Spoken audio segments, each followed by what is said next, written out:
pocket ball made by Williams, which is no longer in business, as are most pinball machine companies are no longer in business. There used to be 8 or 10. Now it's down to about 3. And the new ones are all electronic games. This is an electromagnetic game. It uses electricity, which powers switches and coils, magnetic coils. Everything's done electromechanically, where the new ones are all done strictly electrically. So you have a 1 16th inch steel ball, the pinball, and you have a spring plunger and bumpers and lights and bells to make things interesting and make people want to spend money. And then you have these flippers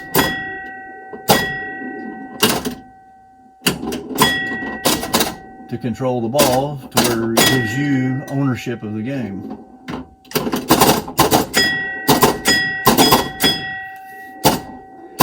There's a 6.5 degree tilt to the machine, and that's what makes the ball come down, is that 6.5 degrees. And to keep people from cheating and lifting the machine up, it has an anti-tilt that if you shake the machine too much or you lift it up to keep the ball on the playing field, it'll shut the machine down. And I lost the ball because of that. So that's how that works. In fact, my godfather last night was telling about in the 1930s, when he was a small child, back when pinball machines were brand new, by the way, in the 1930s, they used to pick the machine up and put things underneath the legs to barely hold it up to where it wouldn't tilt, but they could keep it in play, and so their nickel would last all morning that way. They'd win games. So what you can do is you score enough points on a pinball game that and it keeps track. This is a 2-player machine. The old ones were 1 player. They only had 1 scoreboard. And the newer ones are mostly 4-player. So they keep track of 4 players at a time. If you made enough points, you got to a certain number, and you get a free game. And it kept track of the free games. And that was down in here. But that part of this machine has seen too much water, so you can't see it, but it's on free play anyway. It keeps track. Most pinball games, you're allowed to play 5 balls. That's normal. Some of the newer ones, I believe, are only 3 balls.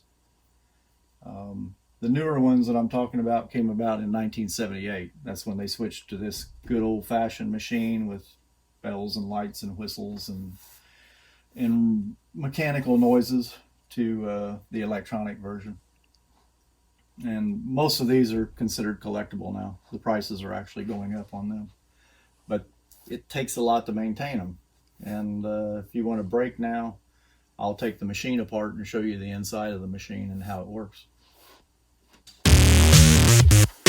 So here we have the inside of the machine, and it's made up of lots of wires, probably a mile of wiring.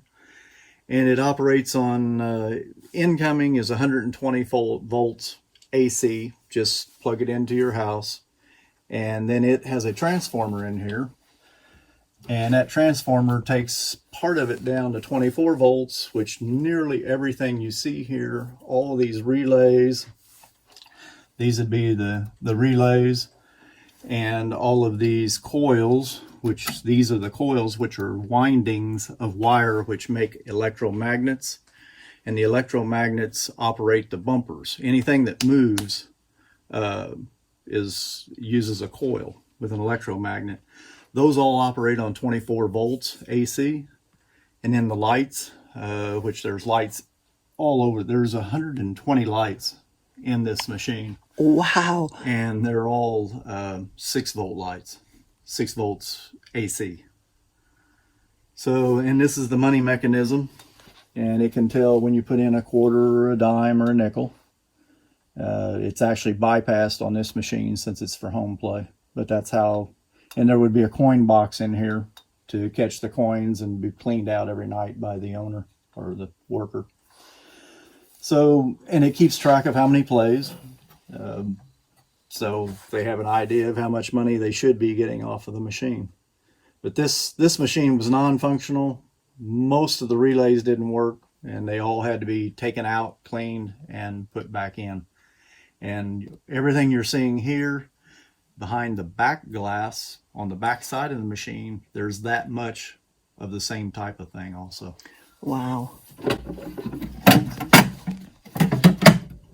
I don't. And the bumpers, when the ball comes up and hits them, it activates this switch here, and the switch goes down and energizes the coil. The coil makes it pop down real fast, and that's what kicks the ball out. On these side rubbers, you have kickers behind them. Right here, there's a little switch, and a switch is just two pieces of metal that come together. When the ball hits the rubber, it pushes the two pieces of metal together and completes a circuit. That circuit energizes a coil under there with a little bar, and that bar kicks out and kicks the ball. So those are the side rubber bumpers.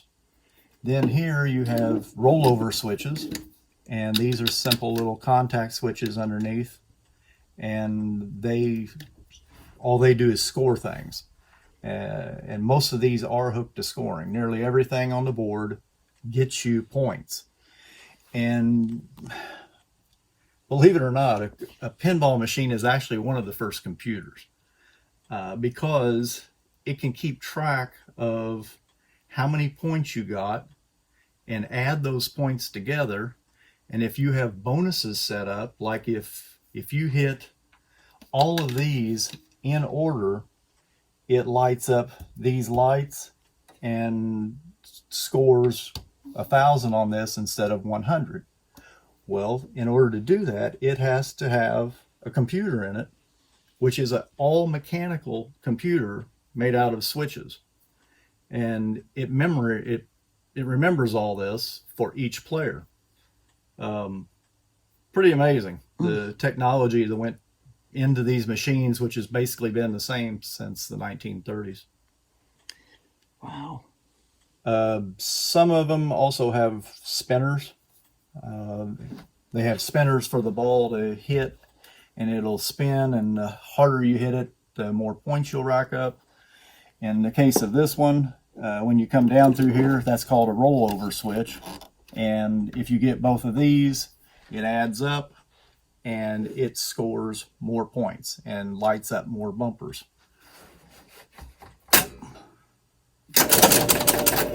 Wow. So here's what I was showing you about hitting the bumper. You see how it gets more action, and the same here. It's not just hitting a piece of rubber, but it has a kicker. And then the rollover switch is right here.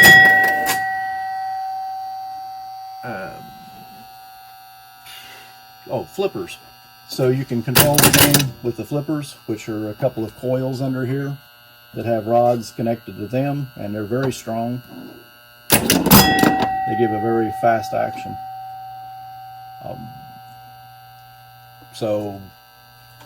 Okay. I've run out of talking right now. Oh, no, that's great. That's wonderful. So you put this together, you restored this back to as close as you could, original.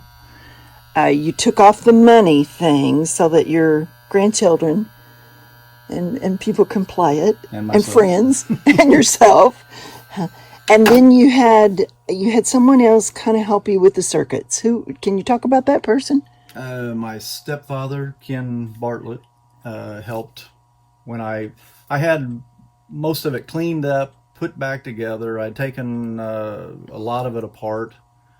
It was all in separate pieces, and had cleaned up many of the contacts, which the contacts are it was like I was telling you here. It's two pieces of metal that come together and like points on an old-fashioned car. And you take a special file and clean the contacts. I had all those cleaned up. I had checked many of my coils. I had a few things working on it, but it definitely wasn't something you wanted to play.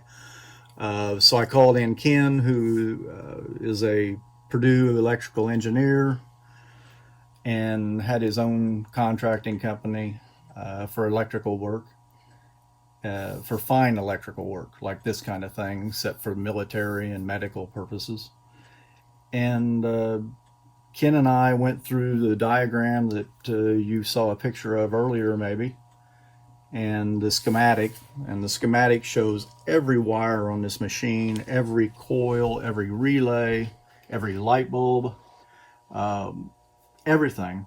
And it shows how one relates to the other, and you can follow that just like a road map, that you start here with some current, and if it goes through this switch, it goes on to the next coil. But if it doesn't go through that switch, maybe it goes to another one, and then it's, it racks up a score or it lights up a light. And we had to go from one to the next and just keep testing and usually using logic to figure out where the electric was going and where it was not going. Excellent. So your schematic is kind of like a set of algorithms? You could say that. And it's also a roadmap. I think in roadmaps since I travel so much. Yeah, that's great.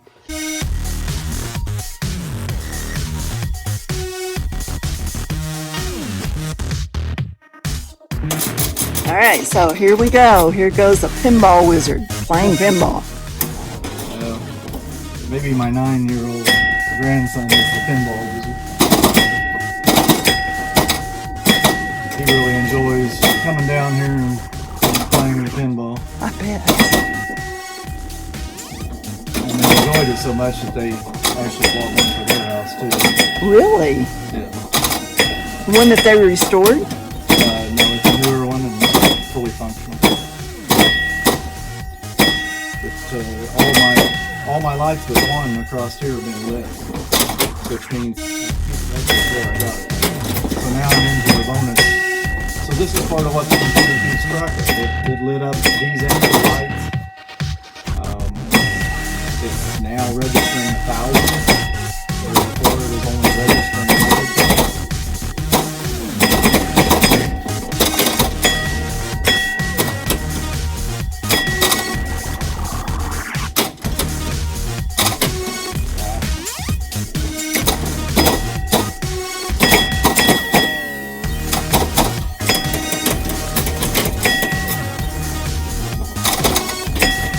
This is actually real good.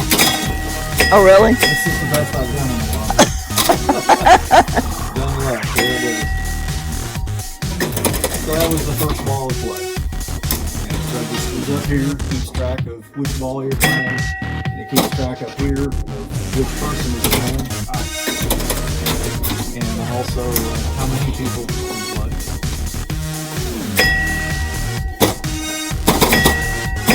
The important things are to be able to have some control over the game, where the Japanese have a pinball machine which is much different than ours, and it's called pachinko, and it is much smaller, and it's basically the size of the back glass. And also it's straight up and down, vertical, just like the back glass. And what you do is, the playing field would be up here, and it would be made up of steel pins stuck in here with a very small pinball. And you have a plunger here that you pull down, you shoot the pinball up, and it works its way down, and you try to get it into the best numbers. I don't actually understand how it works.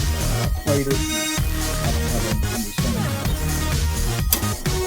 It would be much easier to make, and I know it takes skill to do it. I'm not aware of it. And what was the name of that again? pachinko with a P. Okay.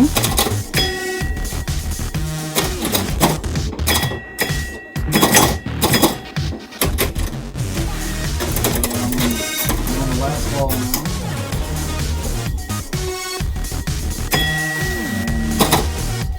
And people that play a lot of times like to shake the machine some when it's hitting bumpers to try to get more action on it. Try to get it to go to the area they want it to go to.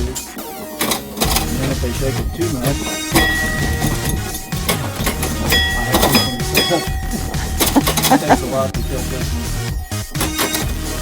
But typically it would say tilt. Typically, if we've already programmed, you shut the game off and you lose your game. You lose your ball, you lose your money. And that's the end of that game. Especially a good score on this machine. That is great. I got a relay just sticking. It ran a little bit long, so I have some points that need to be cleaned on this machine now. Mr. Moye, thank you so much for showing us your pinball machine and telling us all about it and how it functions and the parts. I hope you enjoy your project. Thank you. We hope to see you again. Maybe you'll judge us. Okay.